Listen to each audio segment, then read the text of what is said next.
welcome back to Lucore Automotive Services. Today it's a busy day on the alignment rack. I just got done squaring up the front end of this, and I still need to do some work on the back end, which I'm going to move it over onto the twin post. Basically, we need to change pinion angle and square up the back end a little bit. This has a full ride tech suspension system on it. It's a very nice kit. We're just overcoming some installation errors that were done on it, but I have a race car that I need to do today as well, so I'm going to move this one off the alignment rack so I get the race car up in here and assess what all sorts of stuff we got to do to it and keep moving forward. But you guys are going to love this S10. This thing's beautiful.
Mess.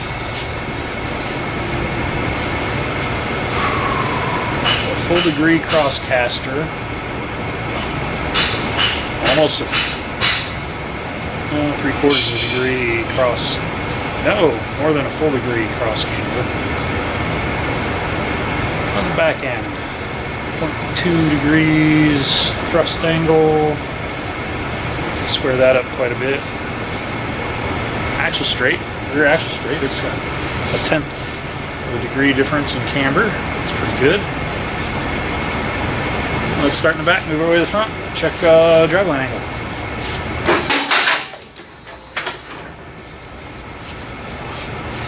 I think I would use a different offset. Front wheel.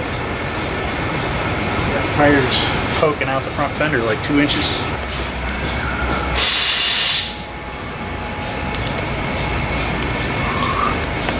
Got plenty of room for it to come in too. I'd have like a 3-inch negative offset compared to what that wheel is.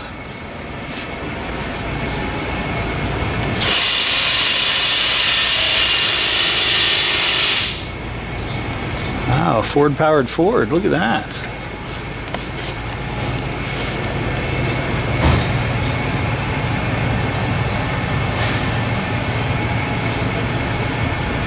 Viking long travels. I would say we don't have any pinion angle in the back. Looks to be a pretty straight line, so we'll drop the snout a little bit. Viking dual adjustables in the rear, very nice. Fully adjustable setup. I can't even see what that says. Ooh, USA! Nice car, guys. Very nice. Since we're gonna have to roll this back to do a pinion setup, a rear toe setup, let's see what this thing does on lift.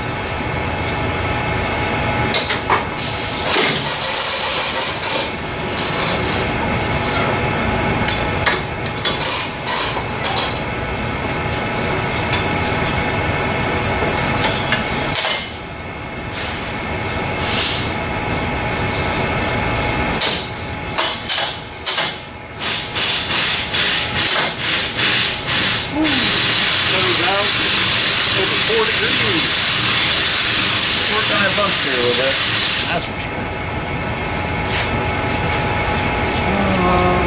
Toes out so the arms need to come down. Let's play with that right now. That's what thinking about it.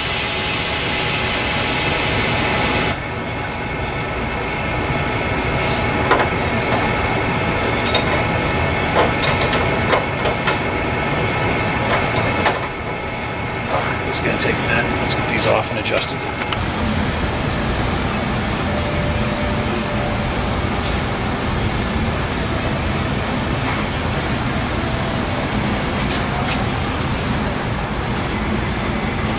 Close to what it was on the alignment rack.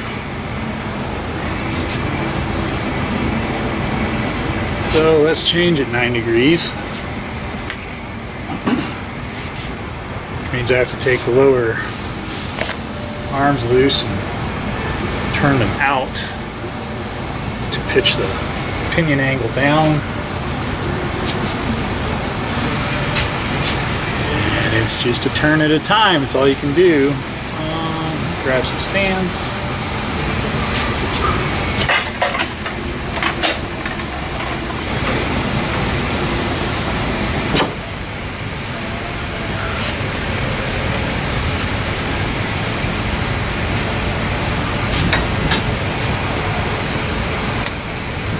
Oh, golly, that was scary.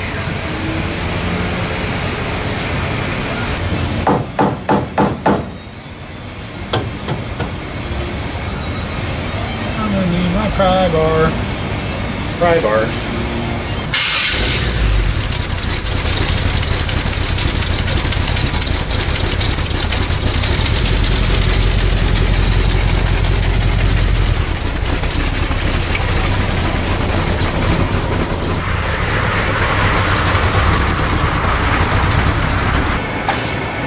Well, that Pro Tour S10 is a bad little Betty. Next step is an LS motor getting swapped into it, so that's going to really take it to the next level.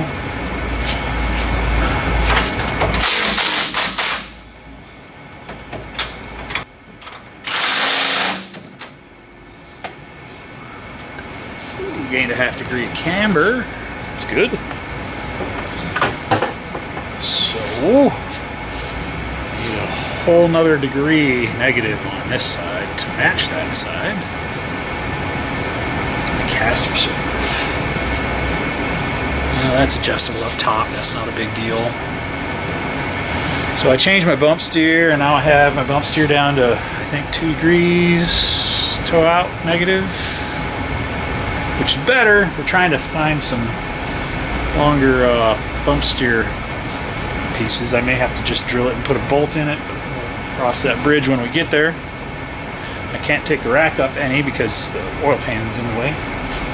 So,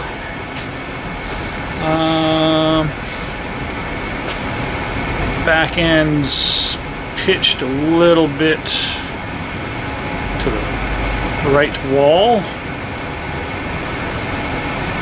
So we'll square that up. My pinion angle's pretty close. Make a quick adjustment to that. I think I'm going to pull the driver's side in because we're really close to the back fender well. Let's see if that gets our toe where I want it. Lots of adjustments on this one. Plenty of room in the front. So we'll put a turn or two into this side to square up the rear end. And we'll measure our pinion angle and go from there. It's a process. Well, fortunately we have our friends over here at Jegs on 11th Avenue that can help us out in figuring out what we can or cannot do. Especially as we're doing more and more of the stuff with the long travel front suspension. With that extra length in the travel of that front suspension, you need a longer bump steer kit to be able to compensate for that. And we're looking through a couple different options, and unfortunately it doesn't look like we got a lot of options. This is one of the ones from QA1, which we run a lot of QA1 stuff, and it's fine on factory suspension or slightly higher than normal lift. However, this stud here, where you see all these shims, needs to be about an inch longer for a car that travels 8+ inches so that we can stack more shims to offset that bump steer. There are a couple of places that you can get a hold of different kits that do have longer bolts in them. However, they're not really stocked anywhere as far as retail goes. The other tricky thing is the seat where this is, as you can see, is not straight. So you can't just run a bolt through it. So if we can't find one that will work, you can get a little gangster and drill out your knuckle and run a grade 8 bolt through there and then stack your shims on that, which may end up being what we do. Not the ideal answer for our question, but you gotta do what you gotta do. Race car stuff. So we've got one other option we're going to take a look at, see if it's got a different length bolt. And if not, we're getting gangster. All right, well, we're headed to the warehouse. I've got two different options as far as bump steers go. The QA1 wouldn't get quite where we needed to be. I think it's actually the kit we already have on the car. So I'm going to run up to the Jegs warehouse in Delaware and pick up these other two kits, and we can compare what that bolt length is, see if one of them's got a longer bolt than the other one does. If so, great. If not, it is what it is. So hour of driving that way. It's hot rodding, buddy. This is how this works. Getting my trusty Volvo steed and go.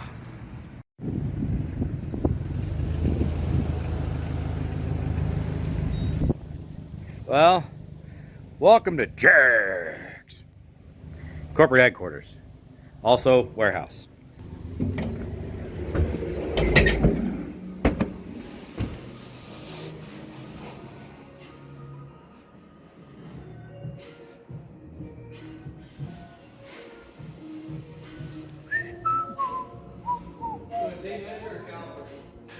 Tape measure is fine. All right, so I got two different options here. We're going to measure these guys up and see what's what. All right, so this is the AG or AJE? Yep, AJE. AJE kit. And this is essentially just a gigantic bolt. Now these ones are tapered, but that's for Mustang 2, right? That is 4.5 inches long. And then it's got all the different shims on it. So that's that option, which is not a terrible option. However, this is not tapered, as you can see. This is just a bolt. So you would still need to drill out the knuckle in order to get that to go through where the tapered piece is. And then we've got our joints there. So what else we got? This is the Mustang 2 front rack. So that's tapered for Mustang 2. Yeah, and see that's got the tapered setup on it as well. Right. And that's got the same size bolt. Yeah. That's got the same size head. Good catch. So this has got the same size head on it as the other one does, where it's like 2.5 inches, just a little less than 2.5 inches. Yeah. But it's got that tapered base. So no reaming as long as it's a Mustang spindle. Right. Ranger spindle. Well, poop. None of these will work. Same size as the QA1. That's basically the same size bolt as the other ones. Overall length is 4.25 inches. So neither of those will work. So it looks like this is a prime candidate for, there's the right way, the wrong way, and the way we're going to get this done. So, back to the shop.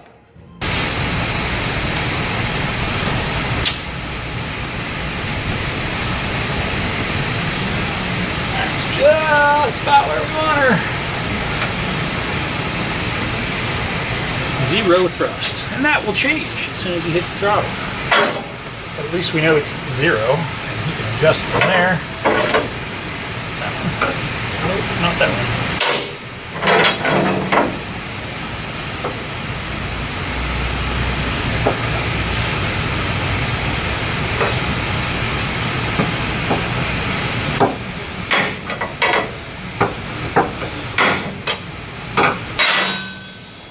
Hind ends are aligned so that they won't knock each other loose. That's good. I like it. Well, nothing but headaches today. Everything's taking longer than it should. And I have to leave in about 20 minutes because I have an eye exam today. And I wasn't expecting to still be working on this Mustang at 2:20 in the afternoon. One thing led to another, and this car is going to require the upper control arms to be moved to the lower mounting location because the lower ball joints actually bind at full droop. But that should also help us with our getting our bump steer to where we need it to be. But these things are at such a bind, it's really hard to get the control arms out. And like I said, I have to leave in like 30 minutes. So this guy is probably not going to be real happy with me because he came all the way from Michigan to have me work on his car today. The S10 I worked on earlier took a lot more time because we had a whole bunch of stuff on the back end to do with it. And that one will actually be coming back for ride height adjustments and whatnot as we move forward. But that's the process, man. You think you're going to do something in X amount of time, and it never ends up being that way.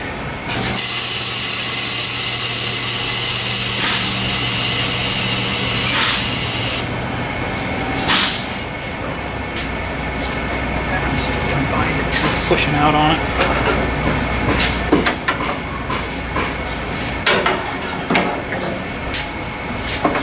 Oh yeah, and to pull the control arm bolts, you have to pull the rack loose.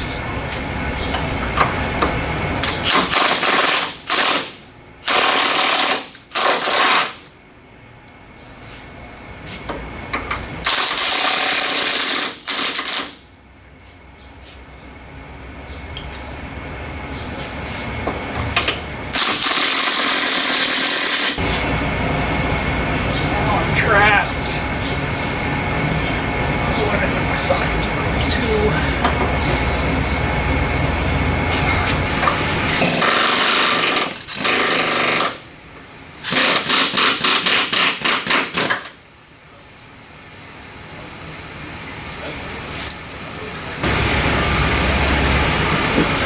Oh, come on, man. Seriously.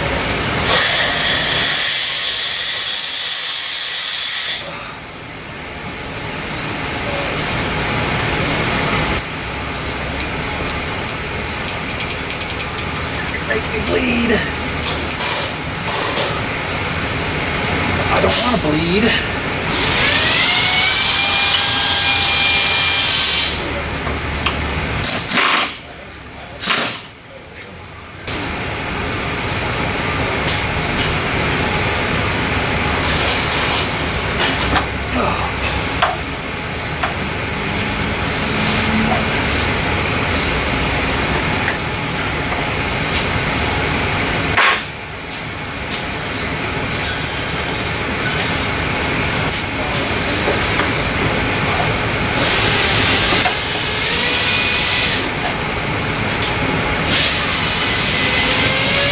Gone and done it.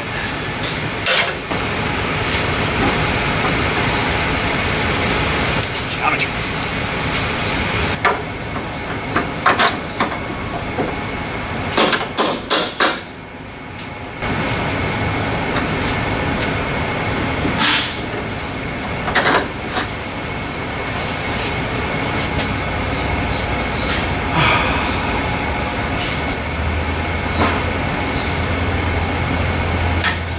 Travel makes a lot of little differences.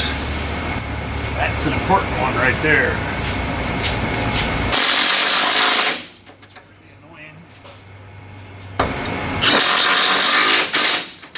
Yeah, it's just a simple alignment. At full droop in this bolt hole, the ball joint is flat. It's interference. It's bound. So, but moving that down an inch there is going to give me, I think, everything I need to be where I need to be on the bump steer. You're almost on the. I have a spacer in there so that I don't wear the die lock out. But yeah, I'm at the very end of the adjustment.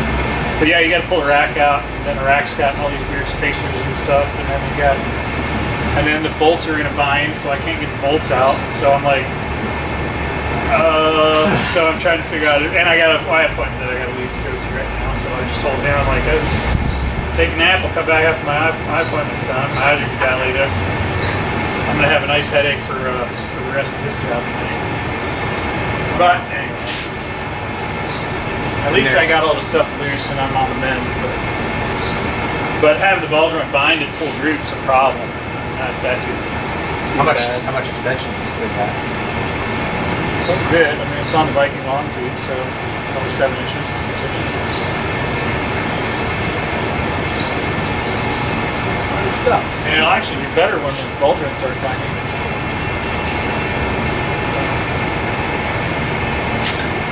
Yeah.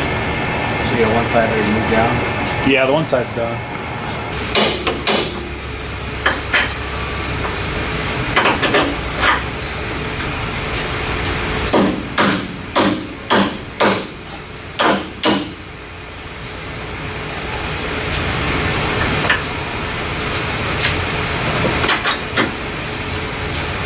Alright, so we're back. My eyes are dilated. It's not really fun. Got my control arms moved to the lower positions. I'm going to drop it down on its feet. I got to put the rack back in it and double check, make sure I didn't put the steering wheel back on upside down. So I have done that before.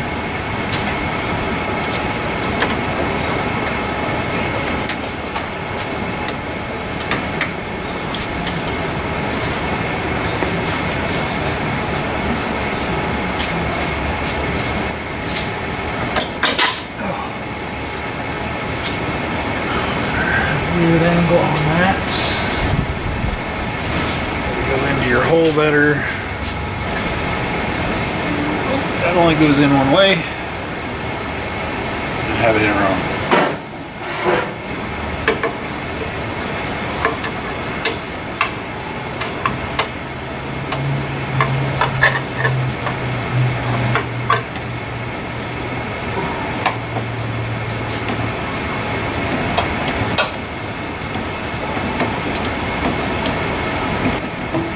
It slides in a lot easier that way.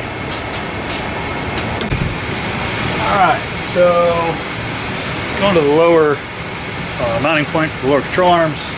I actually raised the car probably ½ inch or more. So we'll have to make a ride height adjustment next. I'm going to drop my camber in on the top hats and get my caster squared up. My tie rod end is in a much better position to be parallel with the inner joint of the lower control arm and the ball joints. It's much better. I think my bump steer is going to be much improved, if not going positive now, which then we'll just take some shim out and make it so it's 0 all the way through. Then it doesn't matter what level the nose is at and run it down the track, the toe will always be the same. And if you ever make ride height adjustments and I have the bump steer set perfect, you don't have to worry about resetting your toe when you change ride height, which is a nice added bonus. It should still be checked. More than likely, it'll be just fine.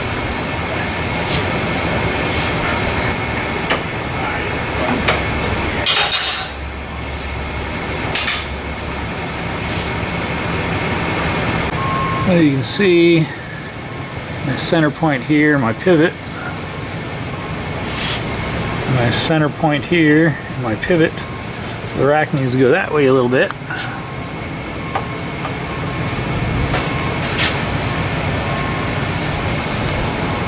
A little bit more.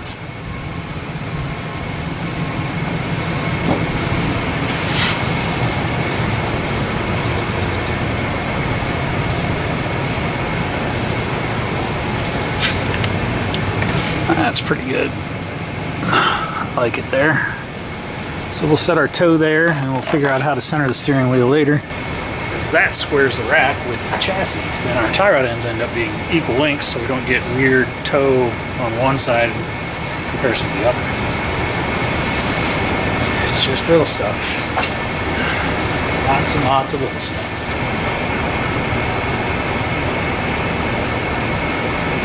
So this tie rod end's a good ½ inch longer than the other. Square them up. 15 and a half, 15 and a half. That's a lot closer. It's going to be much more symmetric.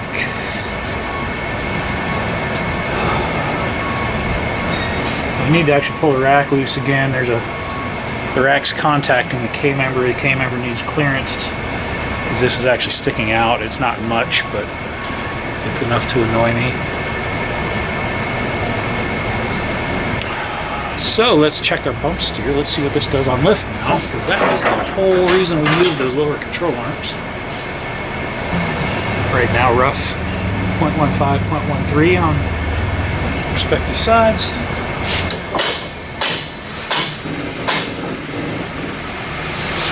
We are going positive now, so I can take some shim out. Awesome. That was the intended goal. So we went out 3 degrees. So we'll move the shim from the top to the bottom here. And I space these out so the nylocks aren't touching until my final adjustment. That way I don't wear out the nylock. Another added bonus to doing it this way, or to moving this control arm to the lower mounting point, is now our ball joint doesn't bind at full droop. That's good.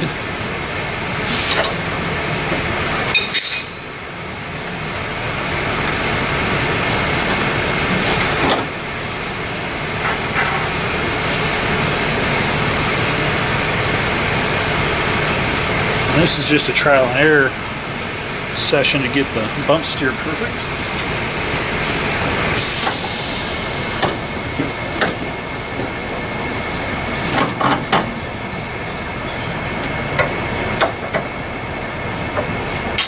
So we find the combination we like the best.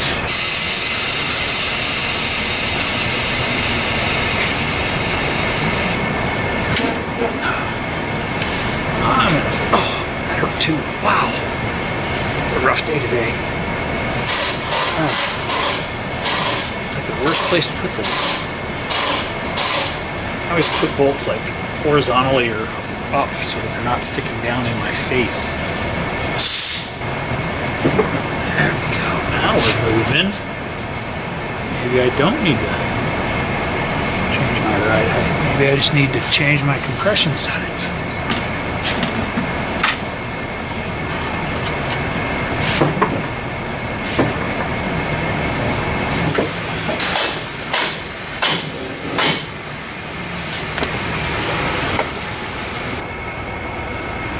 You can set up a car with plumb bobs and angle finders and all that stuff. Or you can just bring your car to me and pay me to do it. Then you don't have to mess around with it. This is splitting hairs for race car stuff. I get it. 2 degrees toe in or 2 degrees toe out on lift isn't a lot. But when you're reaching the speeds that these guys are reaching and the time that they do it in, it's all important stuff. So we are at 0.06 on the left, 0.05 on the right, and on lift,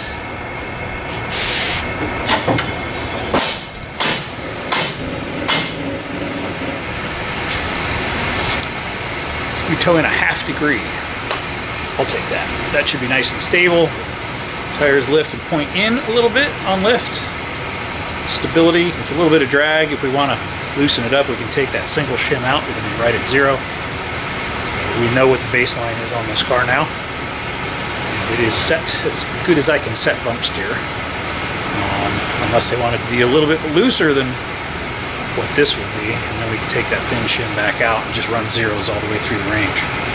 So we'll have them run it this way and then we'll get their feedback. We might try it both ways and see which way they like it best. Because that's what you do, you try stuff, you see what works, what doesn't work. So this is the traditional Fox Body front suspension. You start where you start and they droop down and you get all sorts of positive camber. Like right now I'm at 3 degrees positive camber. I don't really care where the camber ends up on this as long as they stay the same. I'm going to take my cambers as far negative as I can go, and I'm going to take my caster as far positive as I can go.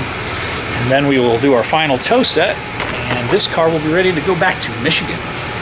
Thank you to the gentlemen up north that brought their car from 3 hours away to have me do a chassis setup on their vehicle.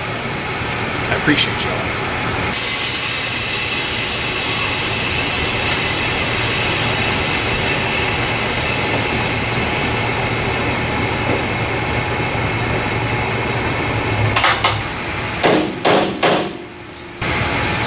That's all she's got.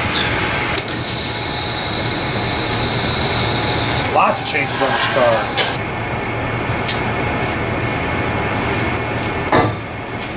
One more race car alignment in the books.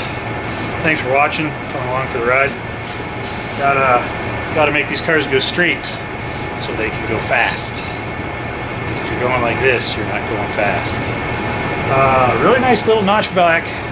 Lots been done to it, lots more coming for it in the future. Really excited to hear what his feedback is after all the changes we made. There's a lot of things we straightened out on this, and you should feel some vast improvements. With that, click like, subscribe, leave us a comment below. Thanks for coming along for the ride. See you guys on the next one.